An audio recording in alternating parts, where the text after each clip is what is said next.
I have story treatments of 7, 8, and 9 and a bunch of other movies, and obviously we have hundreds of books and comics and everything you could possibly imagine.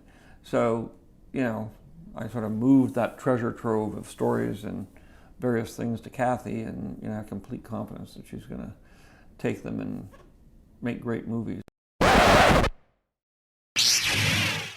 Hi everyone, and welcome back to OG Star Wars. And I want to go over an article today that was presented to me by a fellow Twitter follower and someone I love to discuss lore with. And so this is from CBR, and it is about Luke Skywalker in the Disney lore. And basically, Star Wars confirmed Palpatine's return was Luke Skywalker's fault. And so we're going to go through this. I'm going to break it down. I am going to do a bit of compare and contrast between the Disney lore with Luke Skywalker, or what people like to call Jake Skywalker, and some about the actual original Luke Skywalker and how he was shown to us pre-Disney. So we're going to do a little bit of that and go over the article. So let's do this.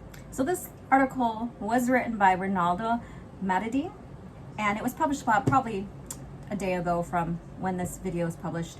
So here we go. Let's check this out and see what kind of mess Disney Star Wars is creating with the characters that Kennedy swore in that interview that they would protect. The main thing is to protect these characters. Make sure that they still continue to live in the way that you created them, and that the universe of Star Wars continues to grow. Okay. When Star Wars: The Rise of Skywalker revealed the return of the Emperor Palpatine, the bombshell left fans divided. Some were digging onto nostalgia, basically kind of reminiscent of Dark Empire, and a chance to see the Sith Lord in action again. But many found it gimmicky, especially after previous movies shaped Snoke as the new villain, not hinting on the Emperor being a puppet master. But then you started getting novels, they try to tie ends, they try to cover those plot holes, and made many more, and they continue to seem to be digging and creating more plot holes or contradictory continuity between novels, books, shows, what have you. That said, Palpatine had a terrifying plan: raise a new fleet to enslave the galaxy, while becoming stronger than ever by harnessing Rey's power. So thankfully, Rey stopped her grandfather. Now, we'll go into that here and pretty soon. Gaining help from a redeemed Ben Solo, who's supposed to be the remaining Skywalker in the Disney lore. And however, while the movie made it seem like Palpatine's comeback was unavoidable, the Shadow of the Sith novel confirmed it was all Luke Skywalker's fault. So there you go, you guys, ladies and gentlemen, it is Luke Skywalker's fault because he failed to see this coming. We'll get more into this right now. And so the Sith novel, the Shadows of the Sith novel, just recently came out. So we're revealing a lot more into what's going on here and the direction they're taking Luke Skywalker. So when you see him in Mandalorian and the Book of Boba Fett and all these other coming stories, he's not the hero that you guys want. They destroyed that already. And they're carrying on the same continuity between all of their medias, just like Disney, or just like Lucasfilm did with the original lore, with the true Star Wars lore. All right, The Rise of Skywalker, Palpatine returned due to his cloning project on Exegol. Overseen by his followers, it revealed Snoke was a failed clone,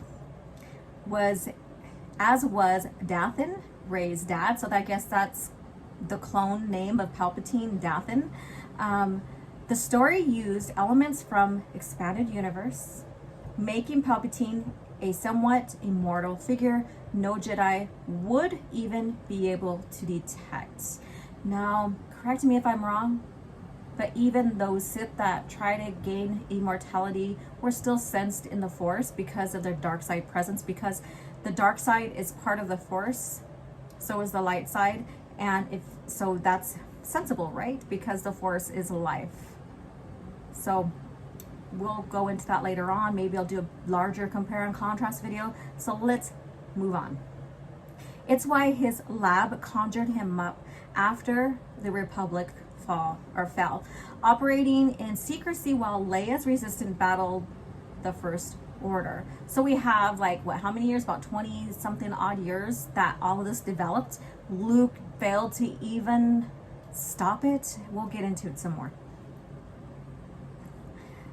But in Adam Christopher's book, Luke had knowledge something dire was happening on Exegol. The Rise of the Skywalker confirmed Luke knew about Exegol, and in this precursor, fans learned the Sith world was directly affecting the Jedi Master. All right, so he basically could not control the dark side or that essence from penetrating him, controlling him, or clouding his vision, just like, you know, what happened in the prequels, I guess. Maybe they're going back on that, but that does not make sense. On a dig site, Luke found kyber crystals and a seeing stone that transported his essence to the planet for Palpatine's wraiths to attack. So there's a little bit story on that there. And this also ties in Lando, so let's check this out. Lando Calrissian also found clues about Uchi on Bestoon hunting a family for the Sith cult, not knowing she grew up to be Rey. Damn it, why did they kill her?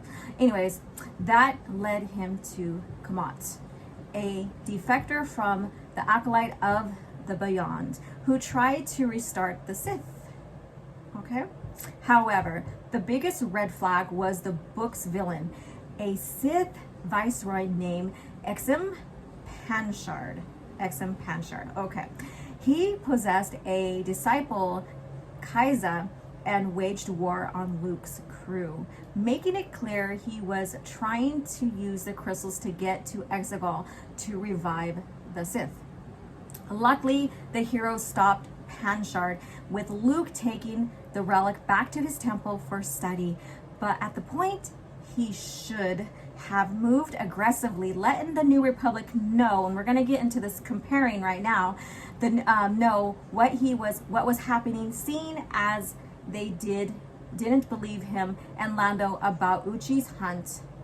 There we go. So again, we're getting to compare and contrast right now. They should have taken info to Leia, especially if a new war was a brewing. Okay, so now let's go ahead and compare and contrast here. So we know, and there's two examples here, we know that in Heir to the Empire, which is like 4 or 5 years after Return of the Jedi, we know that once they found about Thrawn and they presented that to Mon Mothma and Falia, and I'm going to go ahead and play the clip here pretty quick, that they were in denial because the Emperor didn't favor aliens and would probably not promote a humanoid or near human species as well, and that left them in denial. So go ahead and take a listen.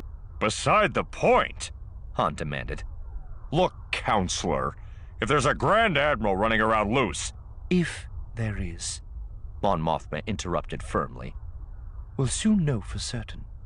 Until then, there seems little value in holding a debate in a vacuum. So now that was presented to Falia and Mon Mothma, Han and Leia felt it dire to really get behind to see what's going on with this new Grand Admiral that is pressing to take over and restore the Empire. Even though Falia and Mon Mothma didn't agree or didn't follow suit, it leads throughout the whole story in Thrawn Trilogy as well, and then even in his supposed return in the duology, Hand of Thrawn duology, they still, even though the higher ups didn't believe, they still pressed on to make sure he was destroyed as well, or that it was revealed on who he was. And then we get into Dark Empire, where basically the only way that they found out about about Palpatine's return was when Luke was led to him and he was captured basically. And I'm just going off the top of my head, I haven't read or listened to it in a while. And Luke went in to infiltrate, to defeat him, and also learn more about the dark side so that he can better train and be a better Jedi. Master, knight, whatever you want to say he is at the time. And but that kind of backfired on him, and Leia had to go back and redeem him. So it was a compelling story, and I'm not going to get into the technicalities of that when it comes to the continuity, but there was a solid story behind that. And with this, Luke does not approach his sister, which does not make sense. Luke would approach his sister, if anything, the big three, along with their allies like Wedge and Lando, would try to get to the bottom of this, prove to the higher ups what's going on so they can defeat them and still build the Republic up, you know. So they want to get rid of the threats of the budding new Republic at the time. And with this one here, not quite. So Luke just went on his merry way and just, I don't know, hung out. That's so hard to believe when you read through the EU and you look back at even Return of the Jedi, and Luke like pledges of being a knight like his father before him, and then to see him just like turn his back on the Republic, his family, and what's going on, and ignoring the proof there. So let's go ahead and finish up this article here. They had the mask as proof, but Luke left his sister out of the loop. So we just, you know, kind of talked about that, to meditate on the incident. So how long did he meditate? And why didn't he tell her? And why didn't she sense him? Because Leia was so good at sensing her brother in the original lore. Why didn't she come up and say, hey, Luke, something's wrong. I can feel it in the Force. Why didn't she approach him? All right, had Luke been more proactive, detailing his nightmarish Sith visions as well. So yeah, there was Sith visions as well going on. Leia could have lobbied for him to lead task force. Ultimately, this investigation may have tracked Uchi down, confirmed that the start of Palpatine's clone project, and averted years of fighting. So there you guys go. So a little bit compare and contrast there between Jake Skywalker and Luke Skywalker, or the original Luke Skywalker here. And so don't be fooled, you guys. The hero that you see in Mandalorian and in the Book of Boba Fett is not a hero whatsoever. He failed the galaxy. He failed the galaxy. He started training as the old Jedi did, and let the Sith rise.